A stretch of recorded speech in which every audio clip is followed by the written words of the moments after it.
room because Reno is such a small town. I see one of my former bosses in here. I see the man who took care of my dogs. Okay, well, welcome. All right, well, what we're going to do is just start by introductions, and then we'll pass it over to you, and then we're going to start.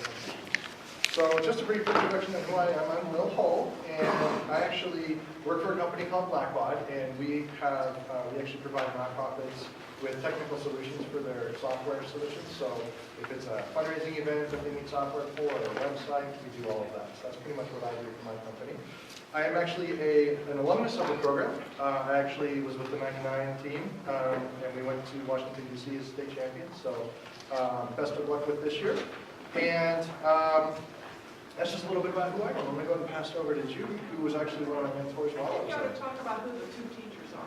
Oh, yeah. Well, I didn't want That's to okay. relate it. That's okay.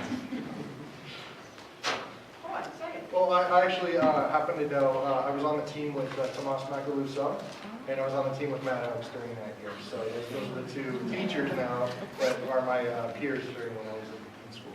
So. And I coached all three of them. My name is Judy Simpson, and in the state of Nevada, I am known as the mother of We the People. I literally have been with the program since 1987, and have served in every capacity that's possible. I'm really sorry I didn't have a chance to come in and work with your class this time, and I would really feel thrilled to be with you and out of commission for 3 months. So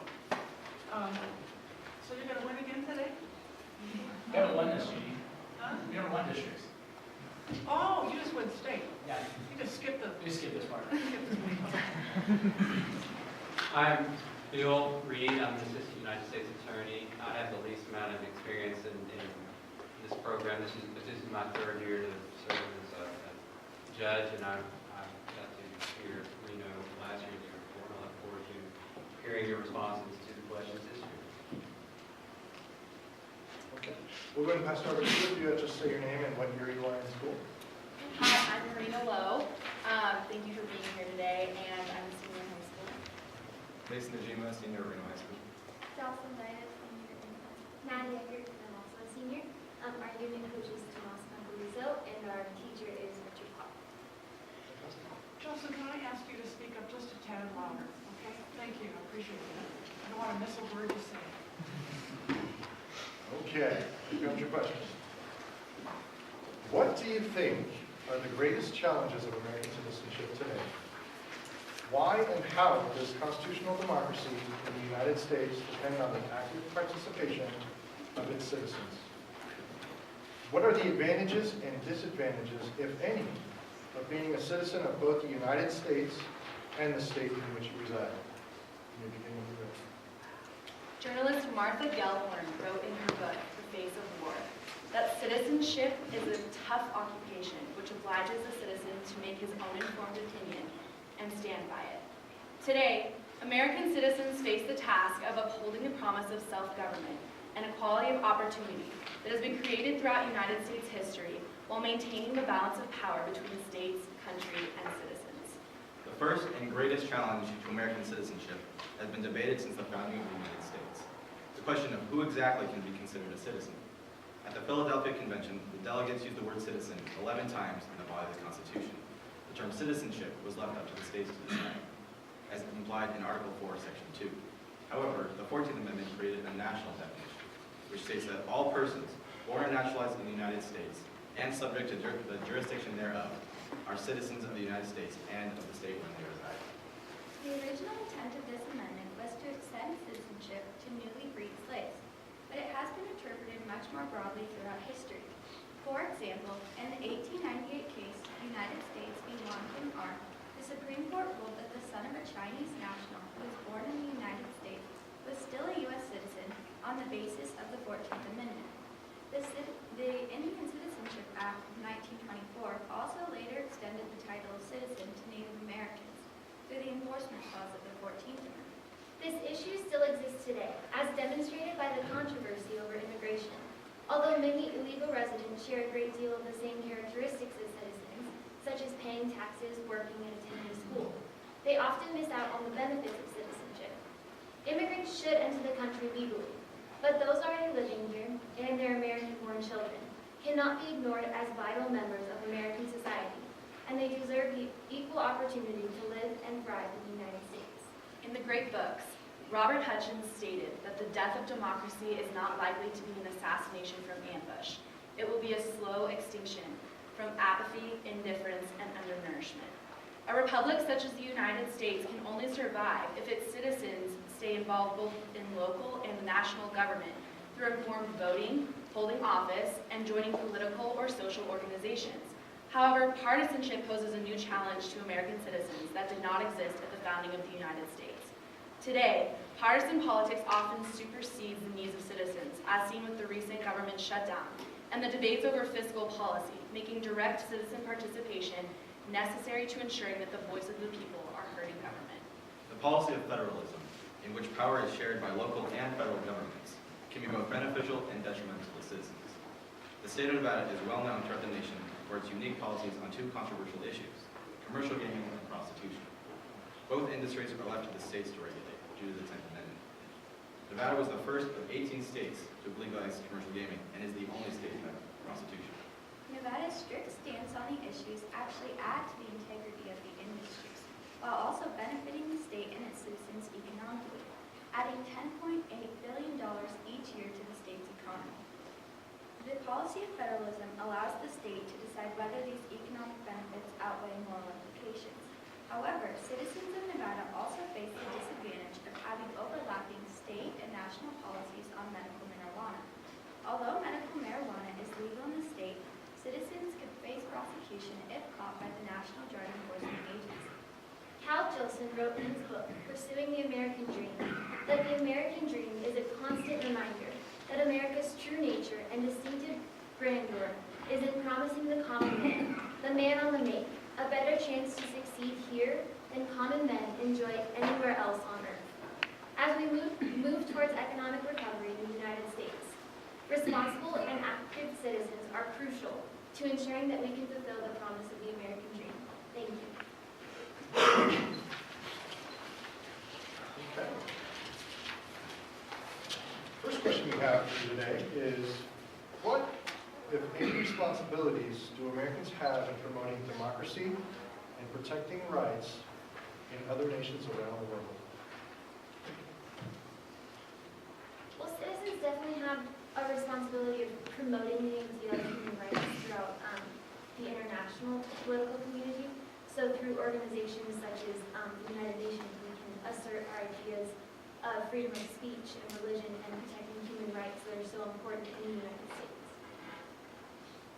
Me personally, I'm the president of FBLA at Ringel High School, and teaching the youth about economics and how money works and how businesses work is crucial to our age group. May I follow up on that? Sure. Are we the police of the world?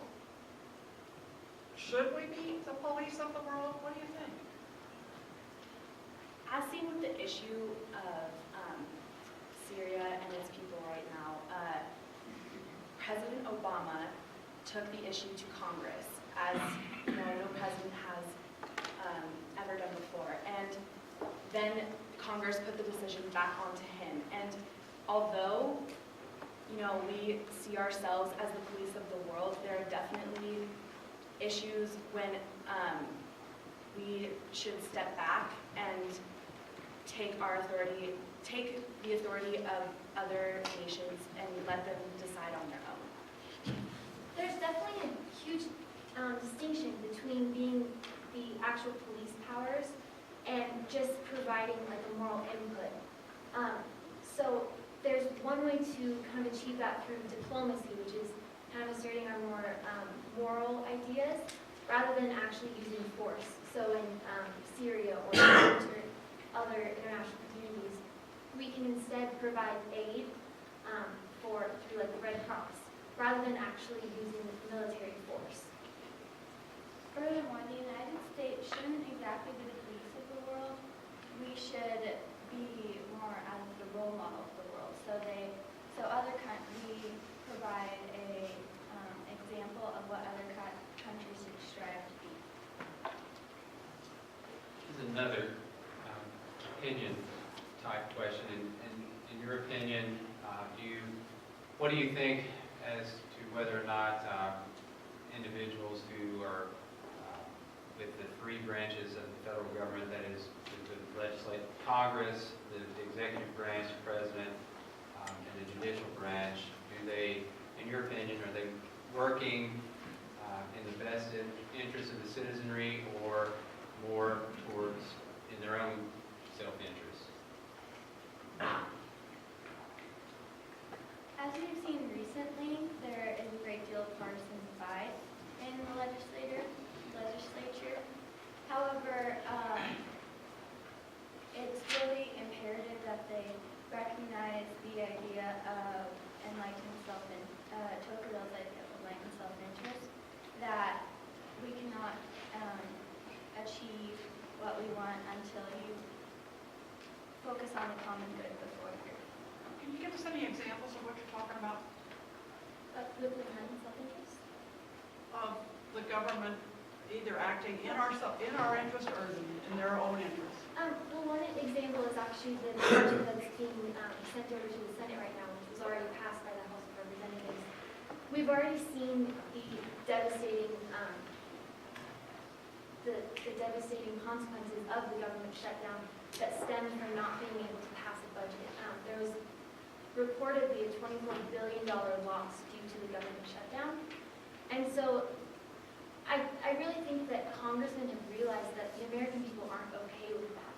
They aren't okay with partisan politics coming above the common good, and so they're definitely taking that to heart in this new budget ballot, and they're definitely trying to take that into account when they're trying to pass a new budget right now.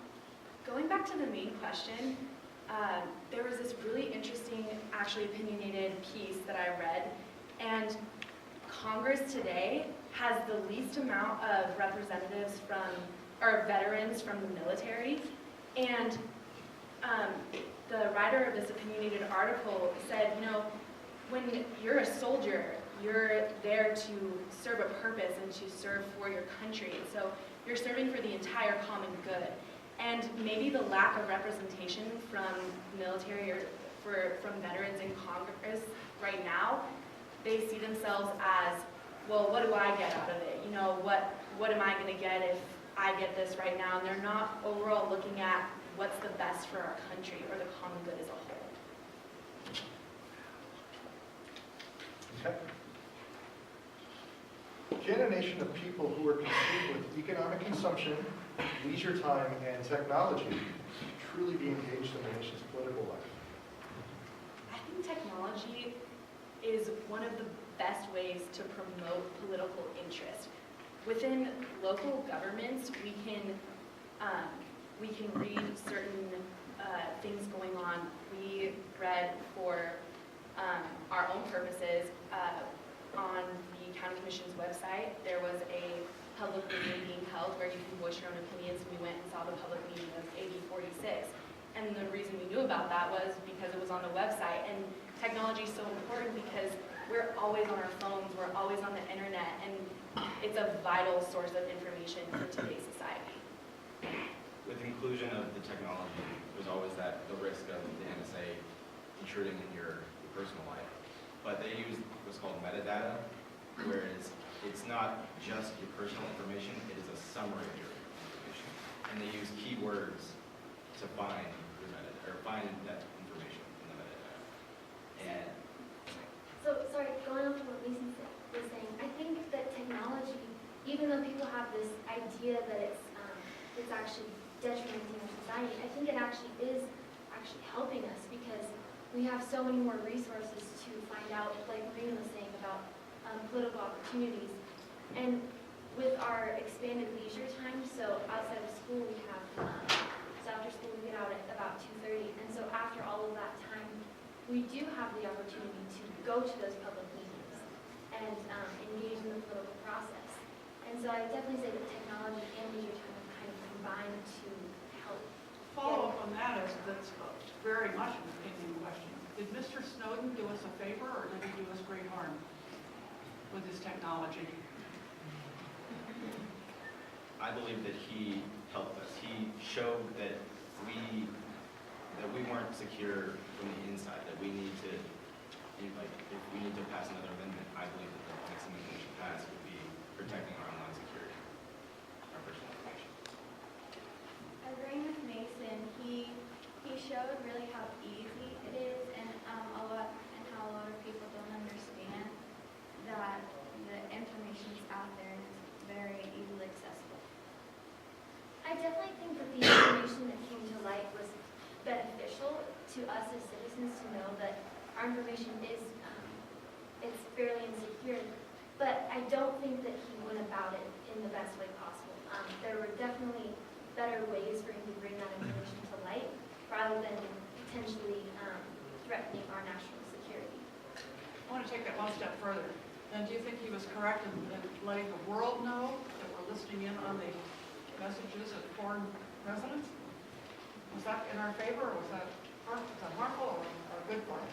As Maddie was saying, it definitely hurt us in the way that it showed how kind of manipulative someone could be towards their own country. And we're all about America and we love our country. And it kind of defaced our national security, and it just showed not in our best interest. Changing gears a little bit, you all, what is your opinion as to whether or not citizens should be required to, mandatory, talking about required to perform some extended period of time in public service as a commitment to the country? I'm not really sure that that would be feasible because I don't know if everyone is really prepared for that step. I mean, it definitely can help with our public education, which is definitely something that we need to strive to improve in our society. But I'm not sure if our citizens are actually prepared to make that next step to making it mandatory for everyone to be involved in our community. The founders had two ideas that, and main foundations that they believed improved civic life, and those were religion and education. And by furthering people's education and political interest at an early age, and by getting people involved in local government, the founders believed that that would overall help the national government. And I definitely feel as though we should get certain self-interest groups at a younger age and get people more involved in their local communities, because it'll help our nation as a whole. What about a mandatory law requiring you to perform 2 years of public service?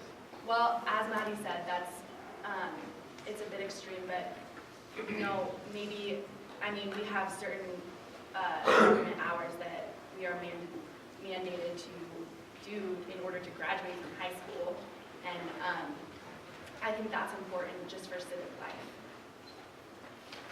Thank you.